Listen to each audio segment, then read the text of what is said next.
All right, well, we're going to go ahead and get started. Hello, everyone. Thank you for joining us for this week's Wild Wednesday presentation with Dina Pavlis, who will be talking about one of Oregon's most unique ecosystems, the Oregon dunes. My name is Chandra Legui, Senior Conservation Advocate at Oregon Wild, based in our Eugene office, and I'll be your guide through the webcast this evening. If anyone here is new to these webcasts and to Oregon Wild, I'll just give you a brief orientation before we begin. So first, Oregon Wild works to protect and restore the wildlands, wildlife, and waters in our state. Last year, we celebrated our 50th anniversary, which means that we've been advocating for public lands, wildlife and their habitat, wild and scenic rivers, and native forests and dunes that grow all across the state since 1974.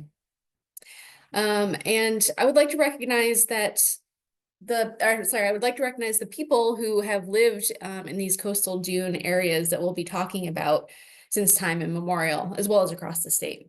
So the indigenous people who have a continuing presence in this region are today a part of the Confederated Tribes of the Coos, Lower Umpqua, and Siuslaw Indians, the Confederated Tribes of the Silex, and the Confederated Tribes of the Grand Ronde.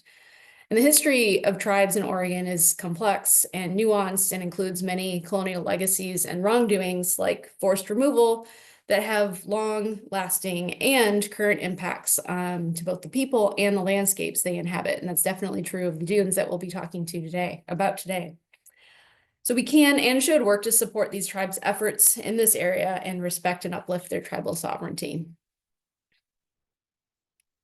Okay, back to a couple of more housekeeping items.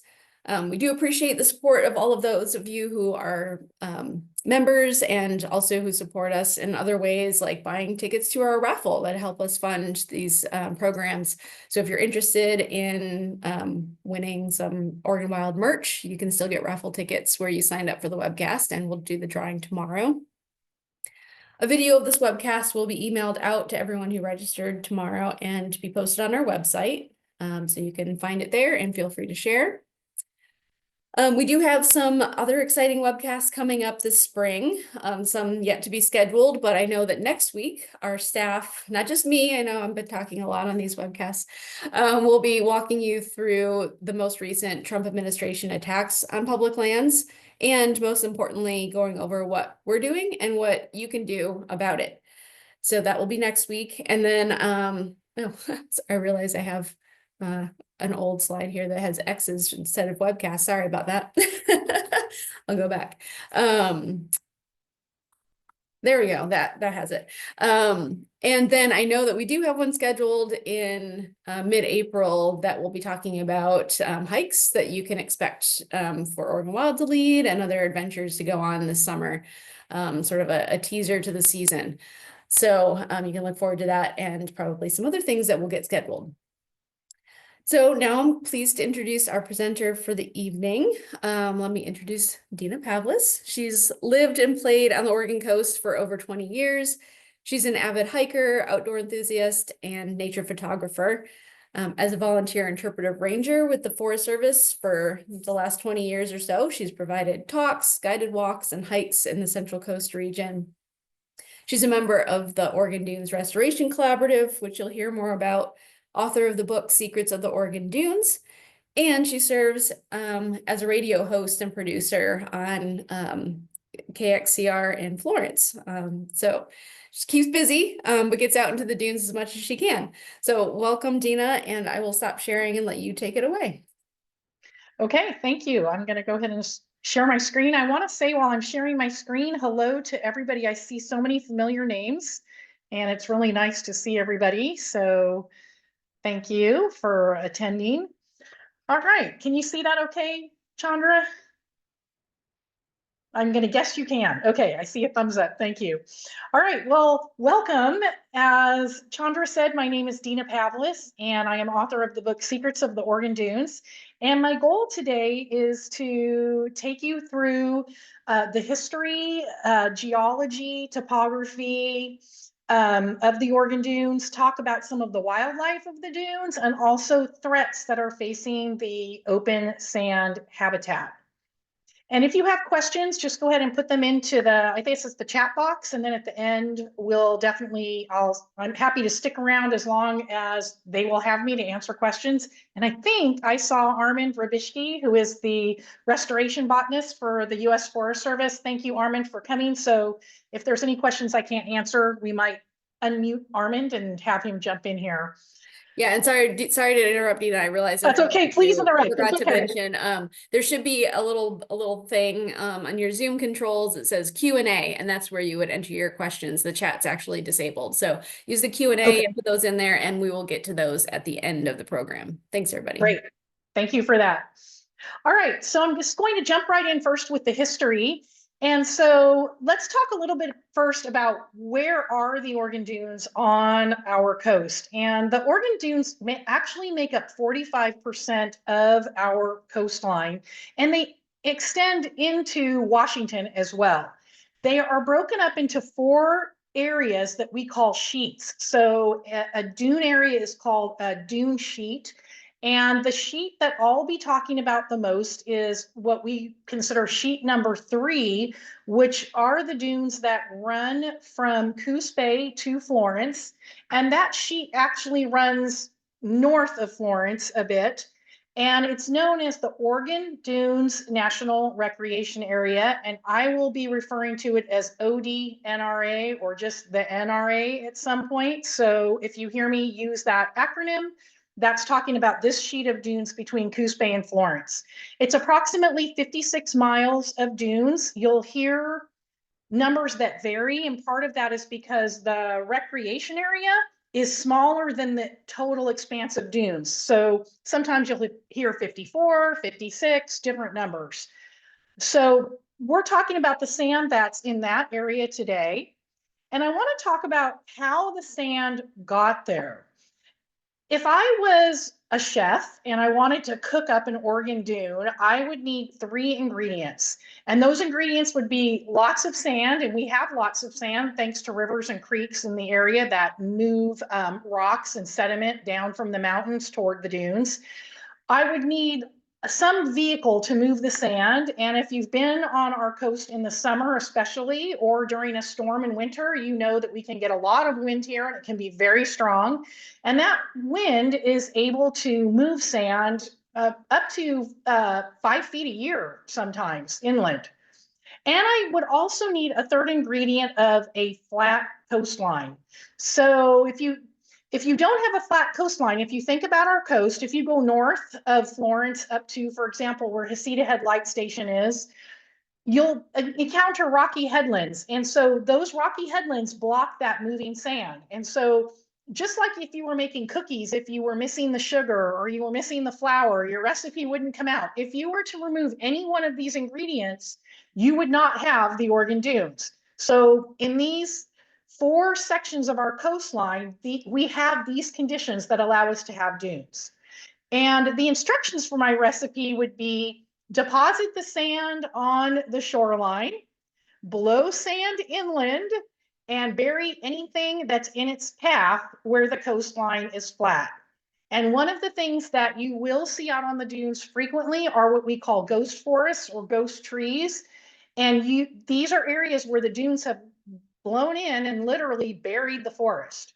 And I'll be showing you some pictures coming up where you can actually see where the sand is hitting the forest and how the dune is moving, what we call the dune process. That movement of sand is the dune process, and how it actually buries trees. The majority of the sand that you walk on in the Oregon Dunes National Recreation Area comes from the Cascade Mountains, and it's brought here via the Umpqua River, which is down in Reedsport, and that's pretty much right in the center of the Oregon Dunes National Recreation Area. Minor contributions of sand do come from the coastal mountain range via other creeks and rivers, but we know that the majority of our sand comes from the Cascade Mountains via the Umpqua River because the minerals that are found in the Oregon Dunes in this area match the minerals that are in the Cascade Mountains and that are found in the mouth of the Umpqua River.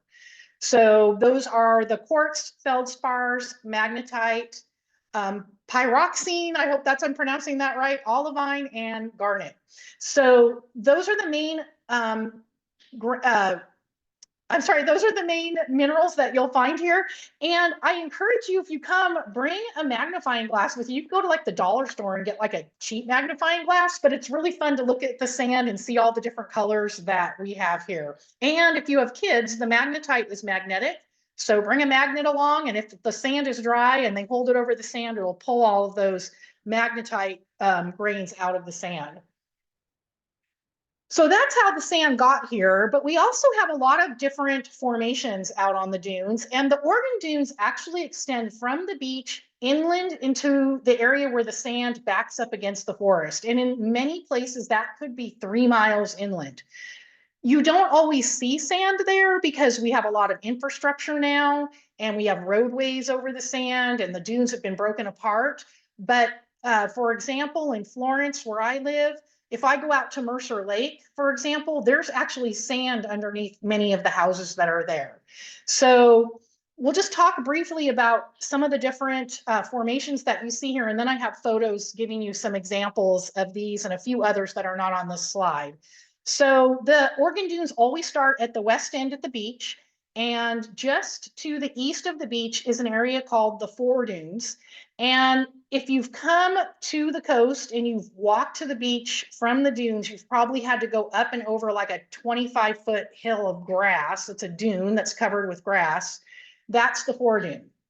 Behind the Four Dune is an area called the Deflation Plain, Plane, but you'll see it even in my book because when I first wrote my book, I thought it was Plain, and you'll see it used interchangeably, but the actual correct term is Plane.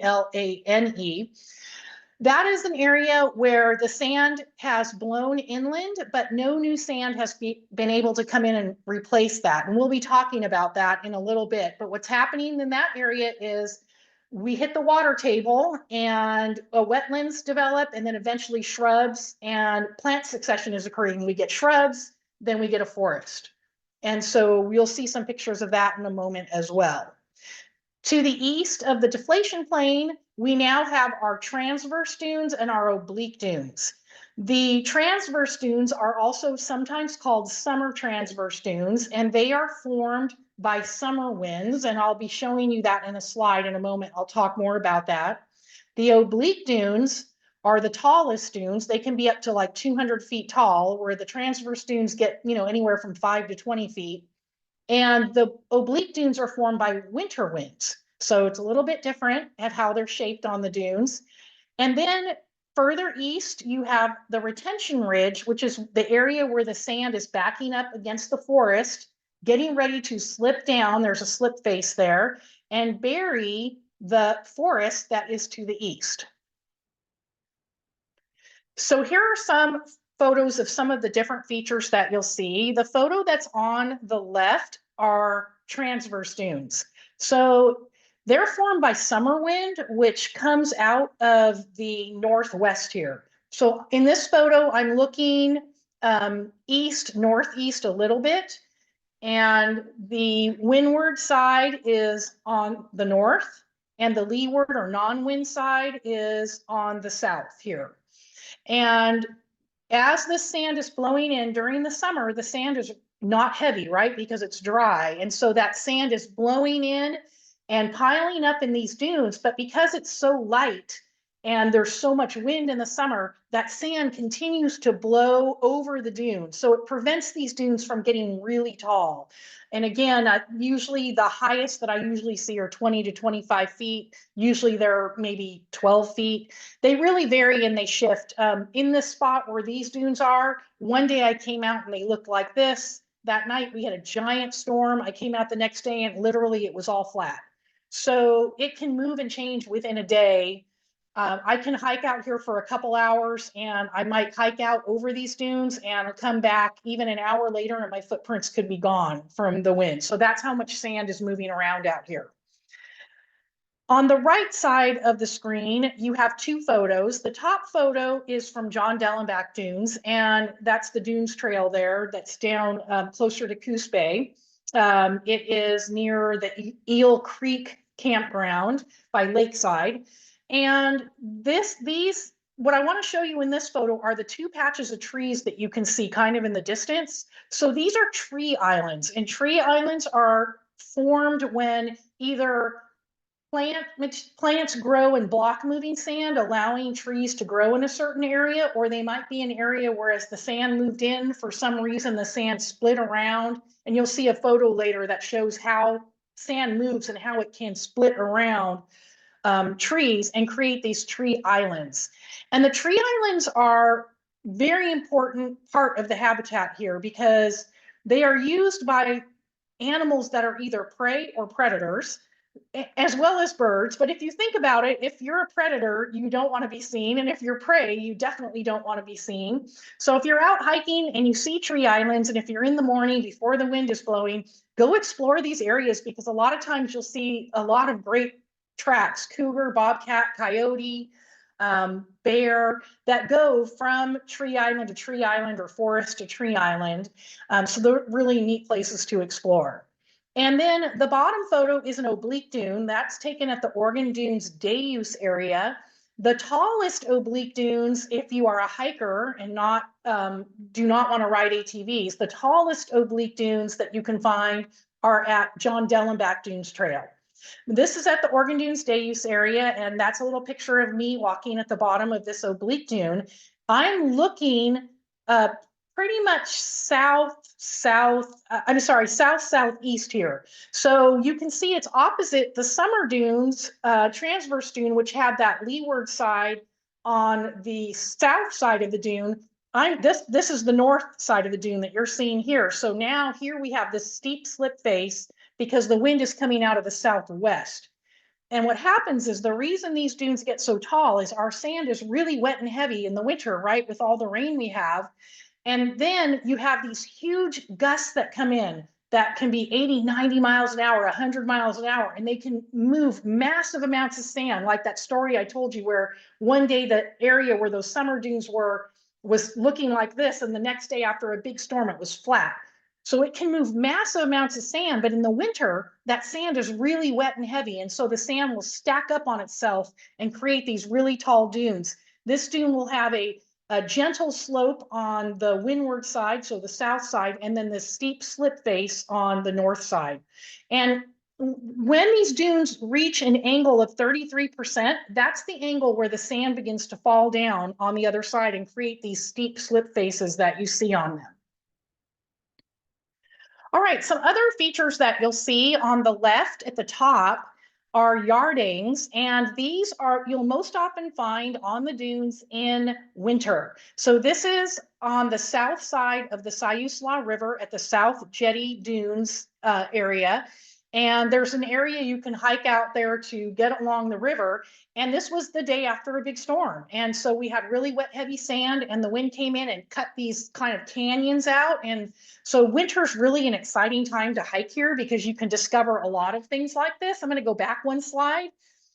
This oblique dune that's in the lower right, actually on the other side of that dune were huge canyons that were carved in. There's pictures of them in my book. That was the day we were out taking photos for the book. So that's pretty common to happen in the winter after a storm. The lower left side is an example of an ephemeral pond or a seasonal pond, seasonal wetland. They have various names.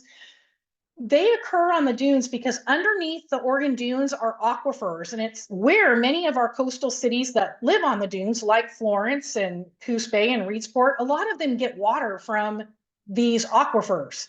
And in fact, the whole city of Florence gets most of their water from these aquifers that are underneath the dunes. And in the winter, when we get a lot of rain, these aquifers will fill up and they flood and they rise up through the sand and create these incredible, incredible ponds out on the dunes. And they're very important for wildlife. They're filled this time of the year. They're filled with rough-skinned newts that go out there to mate in the water and lay eggs out in the water. So they're really beautiful, but most of them are going to go away over the summer. Depending on the year, if we've had a lot of rain, they'll persist most of the summer and kind of dry up near the end. If it's been a dry winter, they might disappear by the end of spring. And then the photo on the right is an example of a retention ridge. So the retention ridge was that area where the dunes are moving inland and they are now expanding and covering the forest. And so you can see the retention ridge here is where the sand is backing up against the forest and it's beginning to slip down when it hits that 33-degree angle and bury those trees. And I love this photo because you can really see here the dead trees, the ghost trees that have been buried are part of this forest that's to the right. And so you can kind of see what's going to happen to these trees. It's also great to think about when I'm out here walking, I think about the fact that I'm literally walking on treetops. If you look at that, you're as tall as the trees to the right. So it's just kind of a good memory. I mean, a good example of how this changes. And it's really how hard it is to stop moving sand. It pretty much can swallow most things in its path. There are a lot of native plants that live on the dunes that require open sand habitat to thrive. And so some of the ones I get the most questions about that I'll just speak about briefly here. The photo on the left is one of my favorites. The common name, I'm just going to do common names for all of these, is beach carrot. And sometimes when you see these, they have these incredible seed pods, like the one you're looking at here. These are the seed pods in the center that look like a succulent. And they can be anywhere from kind of a pale whitish yellow all the way to a deep, deep red. And the little clusters that you see on the left and the right that are green, those are the flower clusters. Now, there's not flowers on them in this picture, at least that you can see, but they get these teeny, teeny white flowers. And those, as the flowers die and go to seed, they create these incredibly beautiful pods. They're also covered in hair. The leaves underneath especially are super soft and fuzzy. And that is true with most of the native plants on the dunes. They are covered with these fine hairs that protect them from the blowing sand and help retain moisture. They also have large tap roots that hold moisture as well. And often you'll be hiking and see a large taproot exposed of a plant, and the plant is still alive, even though the roots are so exposed because that taproot is going down and it's still able to get moisture or sometimes water because the water table is pretty high on the dunes, even in the summer. So to the right, we have the native coastal strawberry or beach strawberry. They are the best strawberries ever. So if you are hiking and you find some of these, it's worth getting down on your hands and knees and picking them because they are sweeter than any strawberry you will ever eat. You will get some sand in your mouth, but it is completely worth it. I would say in normal years, which we haven't had a normal weather year in a while, in normal years, they used to pretty much ripen and be done by the end of June. So between June 1st and end of June, but now you just never know. If it's a particularly dry year, they might come on later.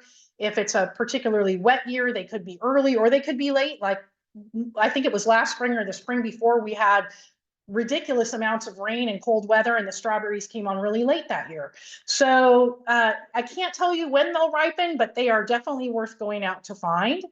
The next photo to the upper right is seashore lupin, and it is also one of our beautiful native plants, covered also in hairs, silver hairs, especially underneath the leaves and along the stems. The flowers are usually purple, sometimes purple and white, sometimes even I've come across some that's white. And it's pretty low growing. You can tell it apart from other lupin because one, it's growing in the open sand, but two, a lot of the other like bush lupin and things like that are pretty tall and have pretty big leaves. There is a miniature lupin as well on the coast, but I haven't really seen that on the dunes, and it is a purple and white flower. All right, then down below, we have two of our sand verbenas that I get a lot of questions about, the pink sand verbena and the yellow sand verbena. Both of these plants, I'm going to use the word endangered, but I'm not really sure that they're listed as endangered, but they definitely are losing habitat to some of the non-native plants that I'll be talking about later. The pink is really beautiful. The yellow, it has an incredible scent. So the pink tends to grow closer to the shoreline, like on the foredune areas, and the yellow tends to grow more inland. I see it more inland. So if you ever get a chance to see that, it's again worth getting down low to have a little smell because it's really smells great, the yellow. All right, We also have 2 native grasses, and it's important to know that because we have invasive grass that I'm going to talk about, but these native grasses are good grasses. The one on the left is the seashore bluegrass, sometimes referred to as trailing seashore bluegrass because it puts out these really long runners, and it thrives in rolling dunes. It needs open sand habitat that moves and changes and shifts, and it will get buried and put out these runners, and the runners will keep the plant alive even when it gets completely buried by moving sand. It's really beautiful in the spring. It gets this inflorescent that's in this picture, but it's really hard to see if you're looking on a small screen. That is kind of this magenta and yellow. It's just amazing to look at. And then on the right, we have the red fescue. And also both of these are losing habitat because again, our open sand habitat is disappearing due to invasive plants, which I'll talk about. All right, over 400 species of animals call the Oregon Dunes home. Many of them thrive in open sand habitat. Some of them live in the more forested areas and cross the open sand habitat. But I just want to take a moment to share about the Siuslaw hairy-necked tiger beetle, which is critically imperiled. It is listed. And it lives only here on the Oregon Dunes, nowhere else. That hence the word Siuslaw. And the last study that I was able to find shows that they did find some out on the spit at Siltcoos, but they require open sand and they are losing habitat and endangered. We have, I think, 2 or 3 kinds of tiger beetles. I know for sure 2, but I think we have 3. And if you see a tiger beetle, this is what it's going to look like. You're hiking along, you'll see something in front of you that kind of jumps up and flies a little bit and lands. And you keep walking, it'll jump up, kind of hop up and then fly and land. That's probably a tiger beetle.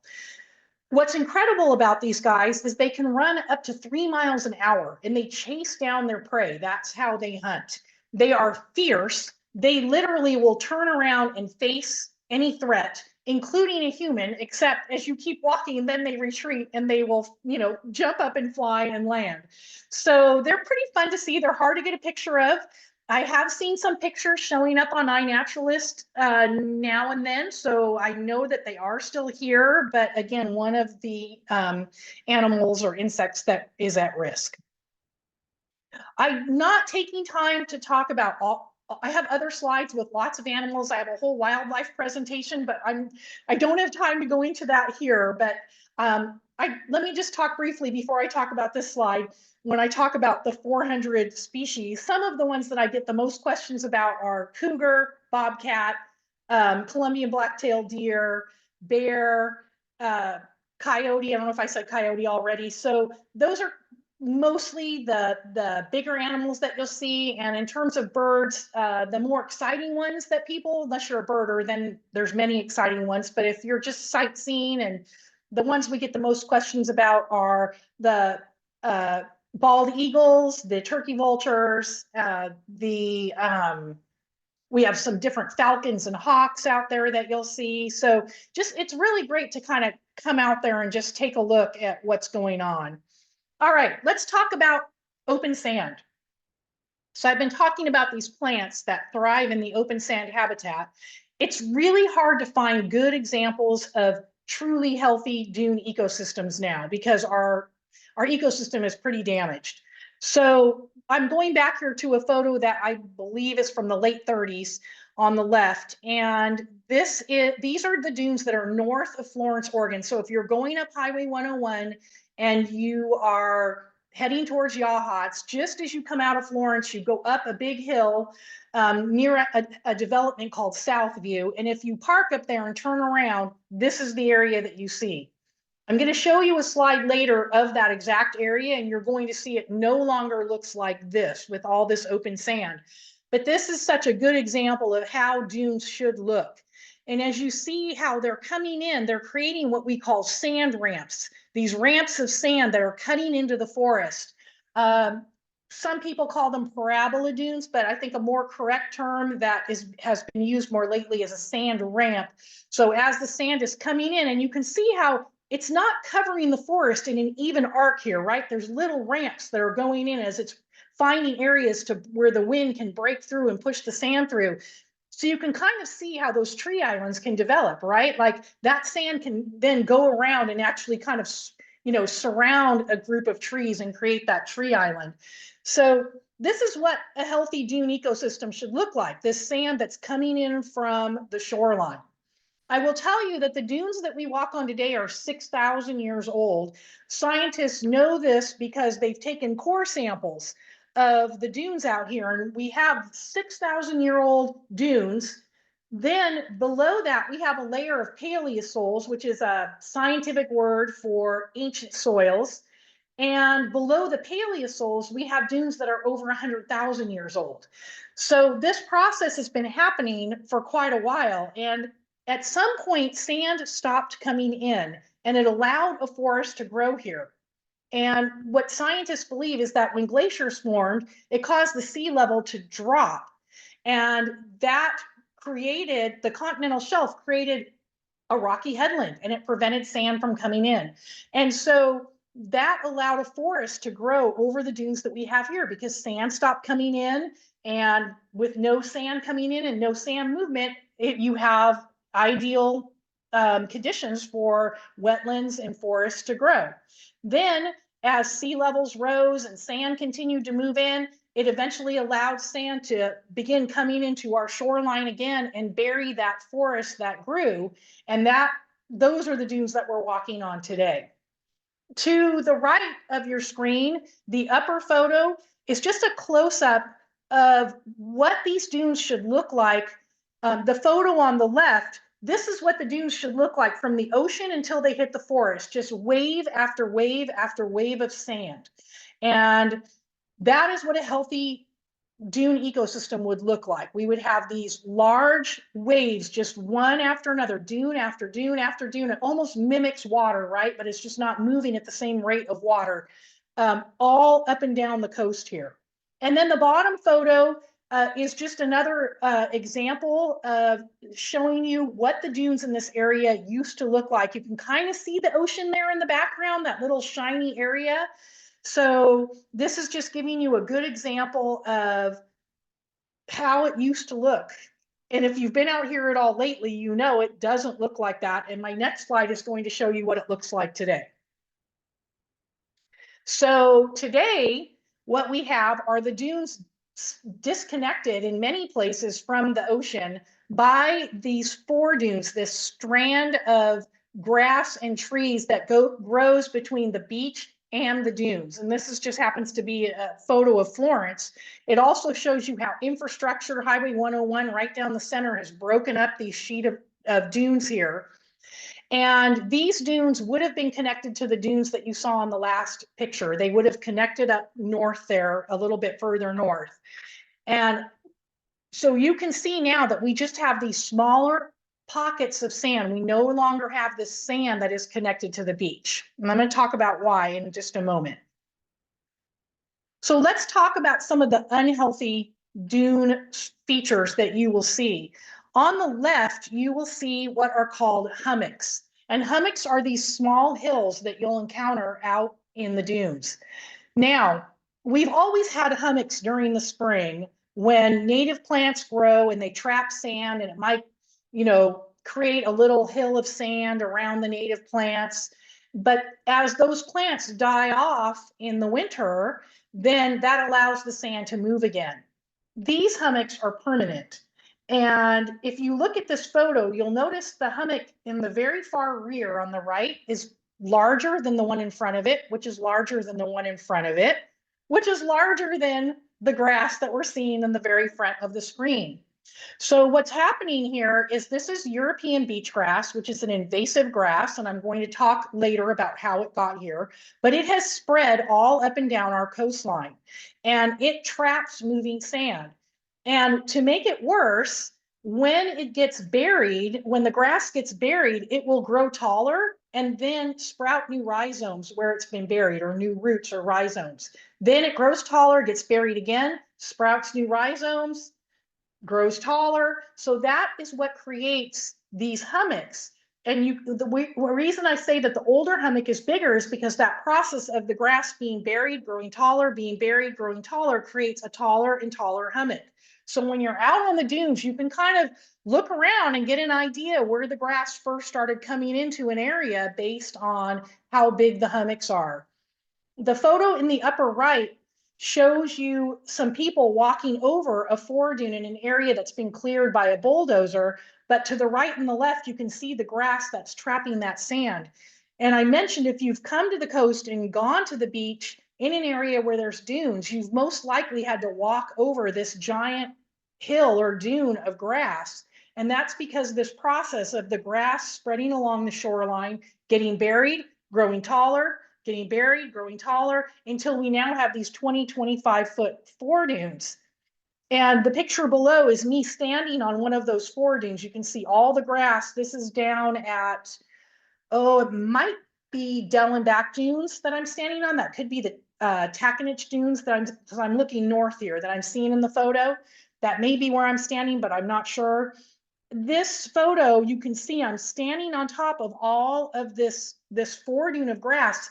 And then you can see behind it now, this large deflation plain. That's the area where I mentioned that the sand is blowing inland. But now, remember our recipe? We had to have a lot of sand, a vehicle to move it, and a flat coastline. We've lost our ingredient of a flat coastline. Just like you took sugar or flour out of your cookies, we no longer have a healthy dune ecosystem because we've stopped the sand from coming in. The sand behind the foredune continues to blow inland, and that is now has hit the water table because no new sand has come in. It allows a wetland to grow, then shrubs, and then a forest. The roots of the European beach grass grow up to 20 to 25 feet long. They are as fine as your hair. There's a picture of me holding some roots there on the dunes that had, it was an area where the grass had died, but the roots were still there and had been uncovered by blowing wind. And the photo on the right is a really great photo because if you look at it closely, you can see that kind of layer cake of roots, sand, roots, sand, roots, sand, and then also now the roots of the willow. So the grass, the roots from the grass stabilized this area, and that allowed the willow to begin to grow to further stabilize the area. The wind has come in and it's created scarping, which cuts out the sand and creates this stiff cliff because those roots are holding that in place. And scarping like this is something that we're seeing a lot along our coastline where we have dunes because that grass is stabilizing and holding that foredune in place. And when we have big storms, it'll come in and cut out and the sand and create this giant steep cliff. And I think it was last year, somebody on the South Jetty actually had to get rescued by the Coast Guard because she went out with her dogs and the tide came up and she was in an area where there was no trail back up, and because of the scarping she couldn't get out. So it's pretty intense. It can create a pretty tall cliff, but there's that area where the grass has grown and sprouted roots, been buried, then sprouted roots again, and that's that kind of layer cake of roots that you see there.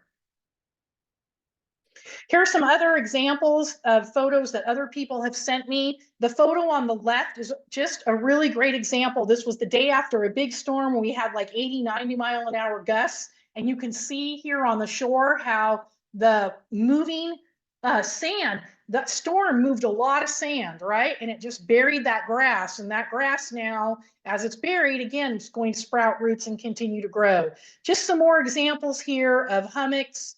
And the foredunes, on the lower right is the foredune at Hasita Beach.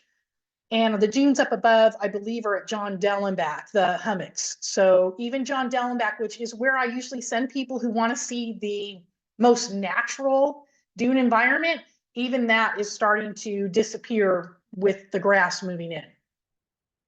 So how did it get here? So European settlers planted European beach grass. And this is a great photo going back, kind of showing you how they're doing it here. Literally, they imported the grass. They had, in fact, a grass farm that they created where they would get the grass from, or they would just go out to areas where it was already had taken hold and just break some off and create, new plantings for this grass. So why did they plant it? Well, we talked about how hard it is to stop moving sand. And so when European settlers came to the area, they staked a claim on land. They said, this is my land where I need to have timber, or I need to grow a crop, or somehow I need this plot of land for my survival. Unlike Native Americans and indigenous peoples who lived here and still live here, but who were here prior to European settlers arriving, they didn't have this concept of land ownership, and they would move with the land and the seasons.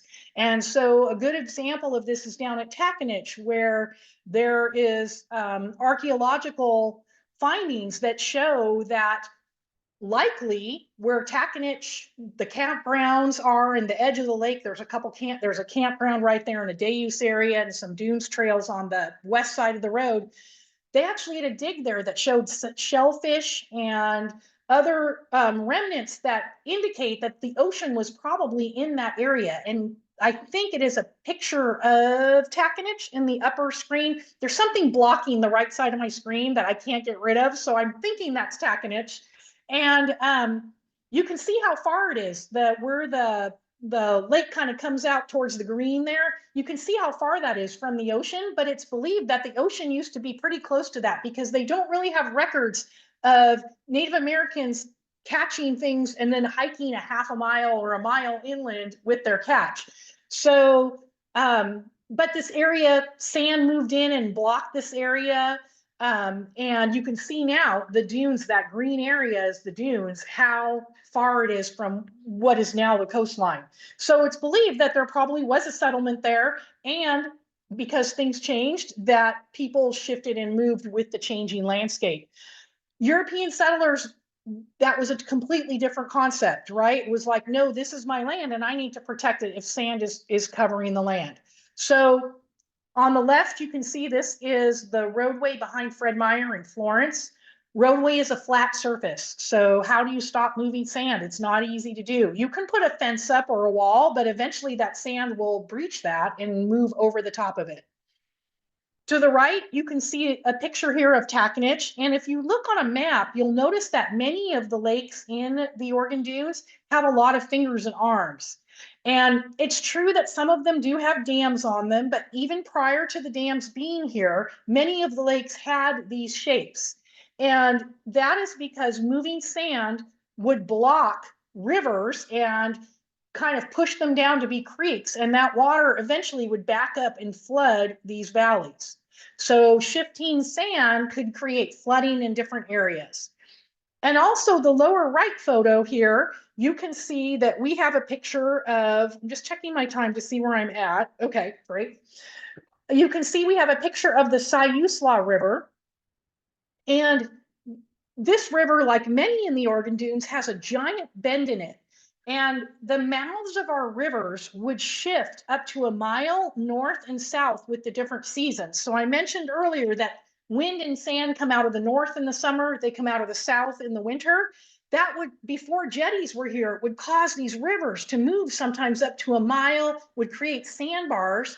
And prior to Highway 101 being completed, the rivers were the main way that goods were brought in and out of communities. So it was really a problem that ships couldn't get in and out of these rivers.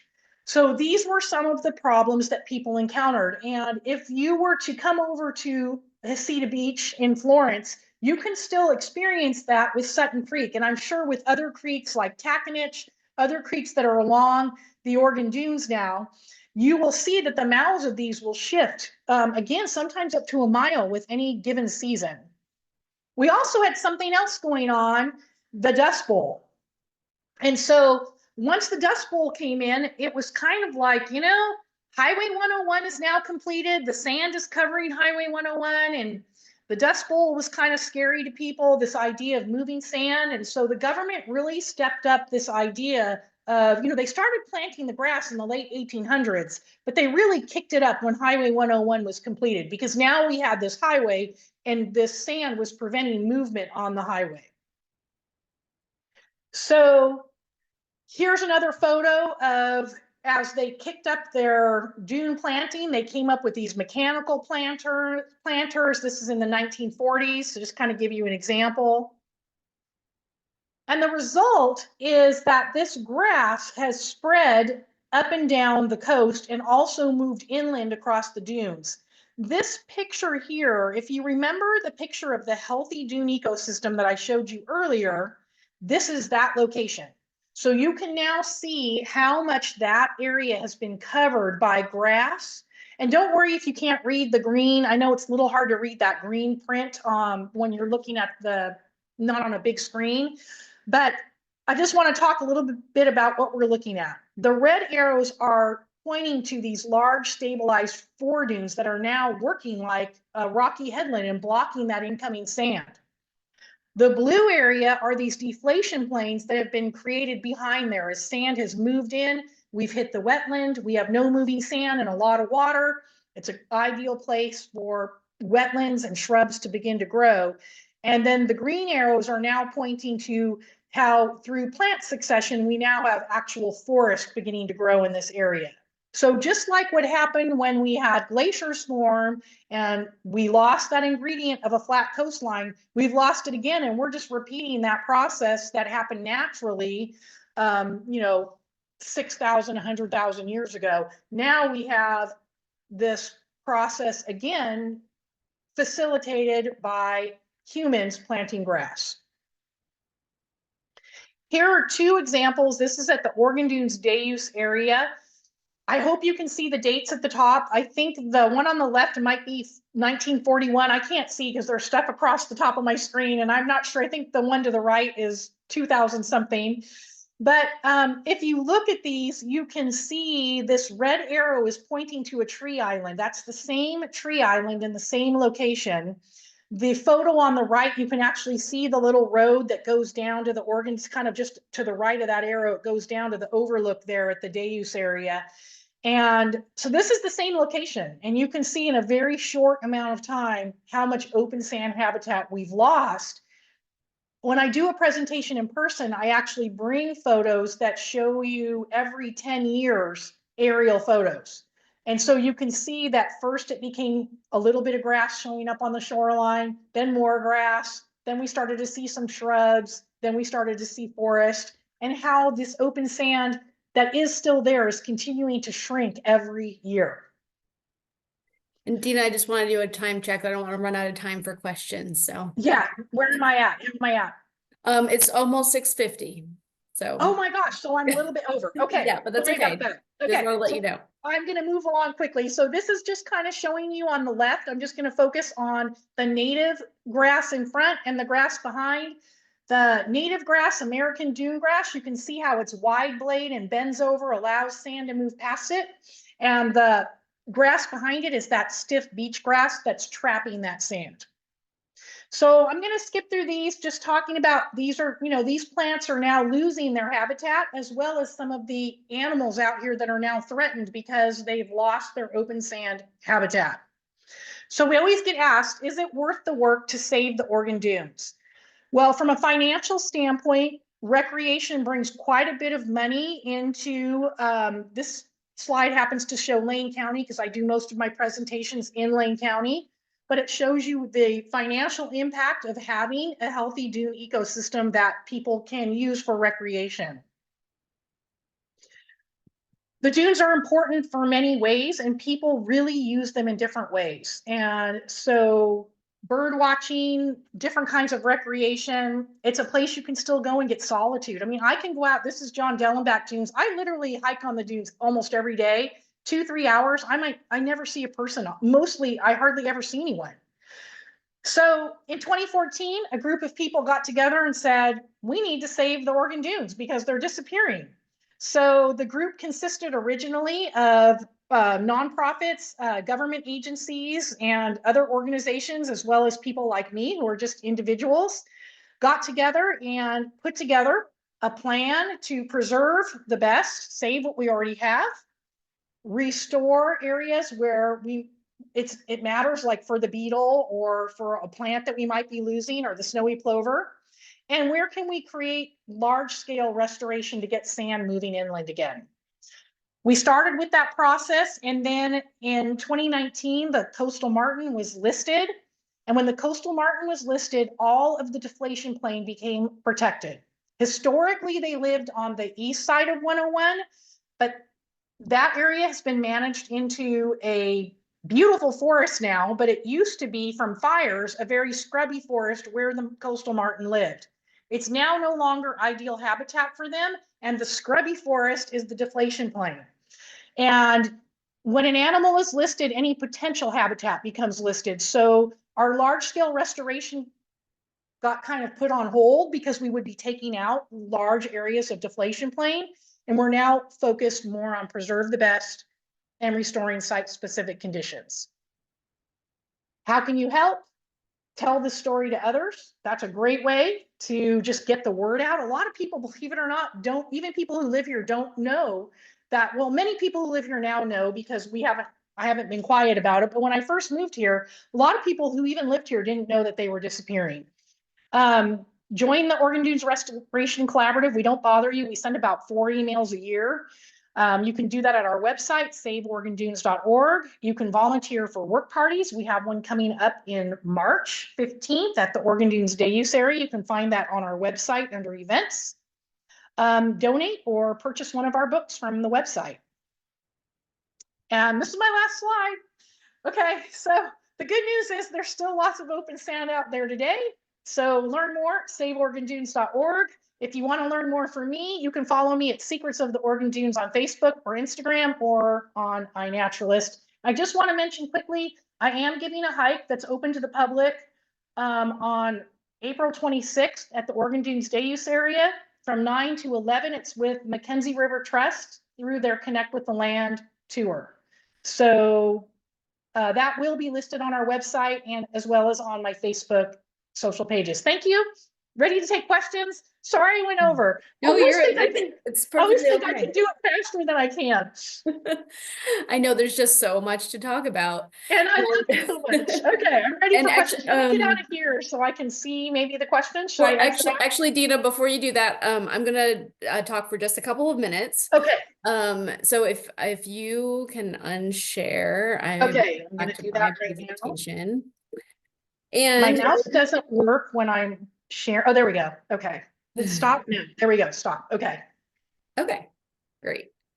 And this gets at gives folks a few minutes to enter their questions if they were saving them up. So we'll get to those in, I promise, just a couple of minutes. And if we go over, y'all can watch the recording of the Q&A when you get the recording tomorrow. But yeah, thanks, Dina. That's so much great information. I hope it helps people see this coastal region in a whole new light. Thank you. And thank you for having me. And thanks to everybody who came and stayed too. I appreciate that. Oh yeah, people are going to hang out here. So yeah, as a reminder, if you have questions for Dina, enter them in the Q&A bubble and we'll get to those in a minute. But I do just want to touch base because the dunes ecosystem is not one that I think a lot of people associate Oregon Wild with as far as where we work. Think more about protecting wolf habitat or wild and scenic rivers or old growth forests, but we really have been involved in this area for a long time. And it's one of my personal favorites to get out and explore and share with people. So I just want to touch on that for a moment. So yeah, Oregon, as Dina mentioned, Oregon Wild was one of the initial participants in the Oregon Dunes Restoration Collaborative. And we've been supporting the Siuslaw National Forest allocation of restoration funds to do dunes restoration for many, many years. It's through this stewardship contracting program, but a lot of money has been spent on doing dunes restoration, removing beach grass, improving snowy plover habitat, and we've been supporting that along the way. I've also led a number of public hikes out here. The Dallenbeck Dunes is, also one of my favorite places. This picture is from the day use area where you can hike out to the ocean, but there's just so many wonderful places to explore. And so I like helping people do that too. One of the things Oregon Wild's been involved with over the years is both supporting the development of and then defending the roadless area conservation rule, which was put in place in 2001. And people might not think of it because most of that's most of the 2 million acres of roadless areas in Oregon are a national forest, but so are the Oregon dunes. And so there's actually about 26,000 acres of roadless areas protected under the roadless rule in 4 different blocks along the Oregon dunes. So in defending the roadless rule, we're protecting those areas from new roads and development, which you can imagine on the coast, it might be a tough thing if we didn't have that rule in place. We've also been supporting protections under the Endangered Species Act from the snowy plover. That's a cute little baby snowy plover. They're so cute. And the work that goes into protecting their habitat, including having off limits the dry sand areas just inland from the wet sand on the beach throughout the Oregon dunes between March and September when they're nesting.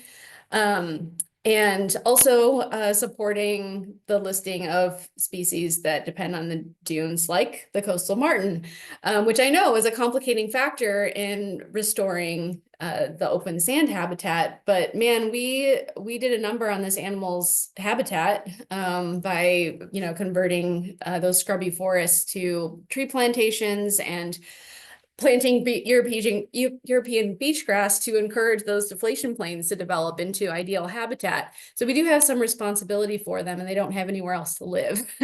So we need to make sure that management on the dunes is compatible with both the critters and plants that need the open sand habitat, as well as some that we've kind of driven to the brink of extinction through our management, like the martin. Unfortunately, with budget and funding and staff cuts, especially very recently, I'm worried that the monitoring, enforcement, and restoration efforts on the dunes could be at risk. And so I think things like volunteering with the Dunes Collaborative and learning more become all the more important, as well as one more action I'll talk about in a moment. Oh, there's the little Martin. Sorry, forgot about him.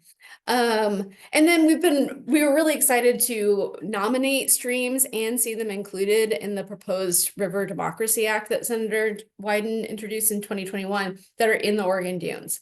The natural beauty, unique plants, the recreation opportunities, and all of the wildlife that live in the Oregon dunes are really tied to the streams that are still in pretty pristine shape in a lot of cases. Dina, you talked about Sutton Creek moving its mouth, and that's a really unique natural process that's still intact on some of the streams. So there are the Sutton Creek, Silk Goose, Taconich, 3 Mile, and 10 Mile Creek have sections in the Oregon dunes that would be protected as wild and scenic rivers under this act, which is pretty exciting.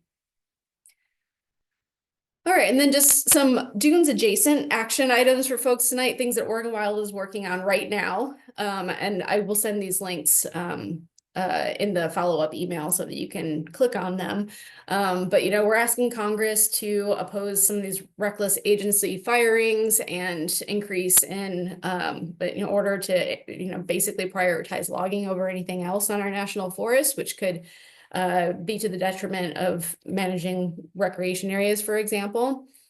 We're also supporting a really exciting bill in the state legislature called 1% for Wildlife that can support wildlife conservation work across Oregon for species like plovers and martins, but all over the state, and tiger beetles all over the state. And then you can always talk to your congressional representatives about supporting the River Democracy Act, get that passed to protect these rivers and streams, as well as upholding our environmental laws like the Endangered Species Act and the National Environmental Policy Act. And next week, we'll be talking on our webcast about all the ways that you can take action and plug in. So if you're not getting all this down, we'll get to it next week. So make sure to tune in. All right. Actually, I won't skip that. And then last call for comments on the Northwest Forest Plan. It doesn't really affect the dunes other than the fact that there are recommendations in the Northwest Forest Plan amendment proposal that would involve tribes and work with tribes more on co-management of our national forests. And so it's possible that could have a positive impact on the dunes. However, most of this is regarding forest management. And if you haven't already made your comment, here's a quick and easy link to do so. It's really important, and comments are due on Monday. Okay. And with that, we can get to questions, which I haven't been monitoring, so because I've been talking, but let me get there now. I'll stop screen share and get to the questions. I saw a couple of good ones right at the beginning. So one great question is, if the sand isn't making it onto the dunes anymore, presumably we have the other two ingredients, right? We have the sand coming down the rivers, and we have the wind. So where is the sand going if it's not making new dunes? So the sand is continuing to blow inland in areas where it is not being held in place by the grass as the grass is spreading. So either it is literally just being covered up by forest and shrubs, or it's continuing to blow inland, as you saw in that one photo where I showed the retention ridge and the sand was blowing down. So that's an area where grass isn't holding it in place. But I will tell you, that's an older photo. And if I showed you a newer photo of that area, there's actually now grass growing on the side of that retention ridge.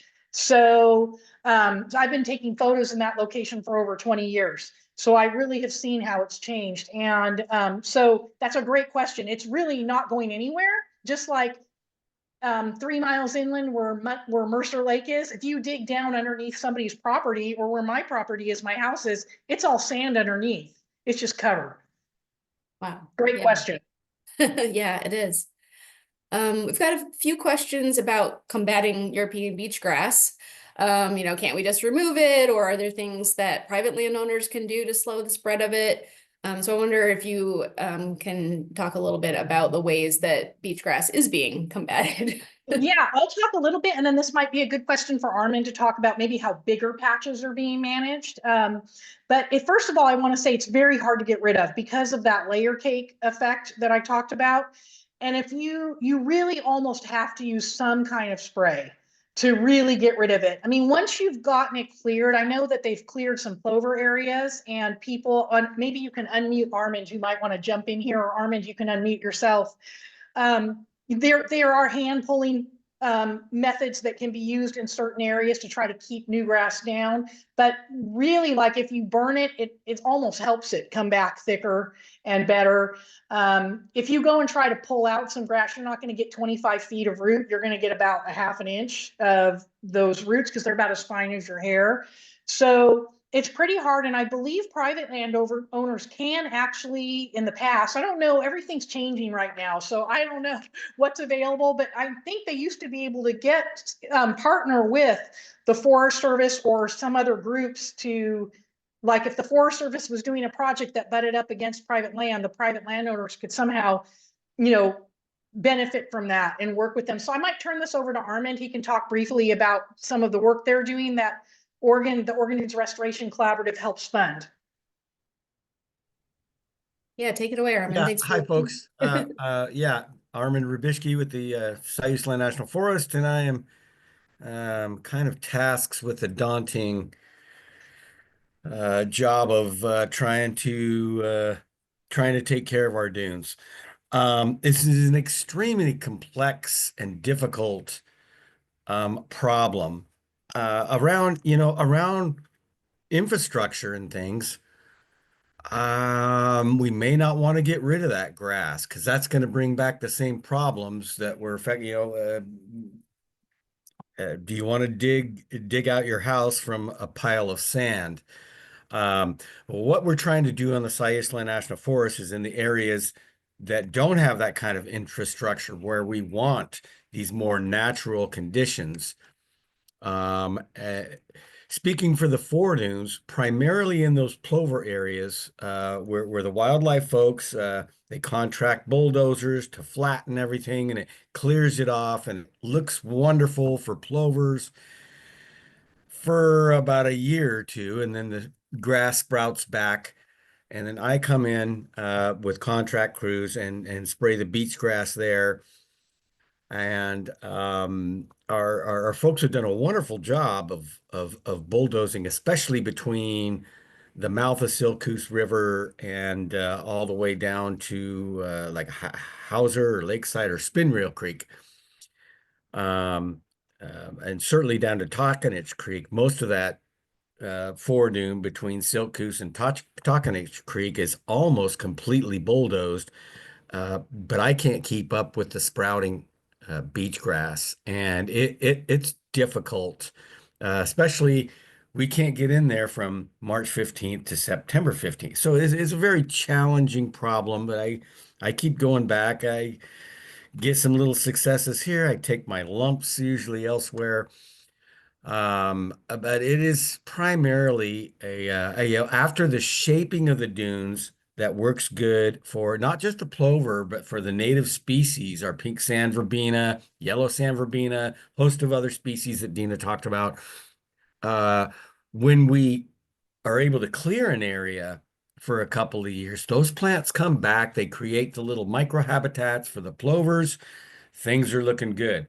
But I have a lot of area to try to work on there. Inland is a different story. We are confined by restrictions to protect the Pacific coastal martin, and that's a longer story I won't get into right now.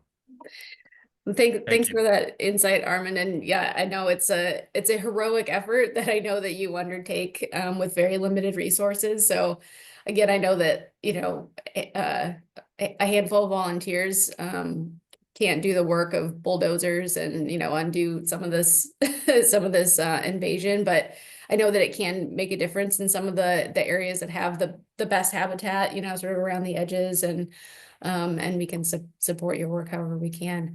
Can I just briefly mention two things quickly? Armin mentioned you can't spray from March through September, March 15th through September, and that's because it's snowy plover nesting season there. So for anyone who might not know that. And then second, when we talk about using spray, we're not coming in and doing blanket spraying. So I'm saying we, but I don't do any of it. I don't work for the Forest Service, but they come in, and it's usually, if I'm understanding correctly, Armin will jump in if I'm wrong, but it's backpack sprayers, and they're targeting just grass. So they're not blanket spraying and hitting native plants. So I just want to mention that I've been in areas where they've sprayed, and so it's not just like we're coming in, and blanket spraying. Yeah. I know it's a concern. Yeah, That's correct, Dina. Yes. Contract crews had a small crew out just last week in spraying before the plover closure, the mouth of Silcoos River, north and south spit. But yes, they're trained to spot spray only the European beach grass. They do a good job of avoiding, where they're mixed in a little bit, there might be a little collateral, but where we're seeing success with that spraying, for example, the North Overlook opening, the yellow sand verbena and beach evening primrose has I wouldn't say exploded, but it has expanded substantially in the last 3 to 4 years and stuff. So we've got some successes, and I'm kind of rolling up my sleeves and upping the efforts on the foredunes, because that's where we have the opportunity for the most success. Great. Awesome. Thank you. And I know we could go on and on, but I am going to have to end the webinar. But thank you, Armin, for weighing in with your perspective, and Dina, so much for all of your knowledge that you shared with us tonight. And again, folks, if you're still here, thank you so much for being here and asking great questions. And please check out the SaveOregonDunes.org website and see about going on a hike or going to a work party and doing your part to protect the dunes.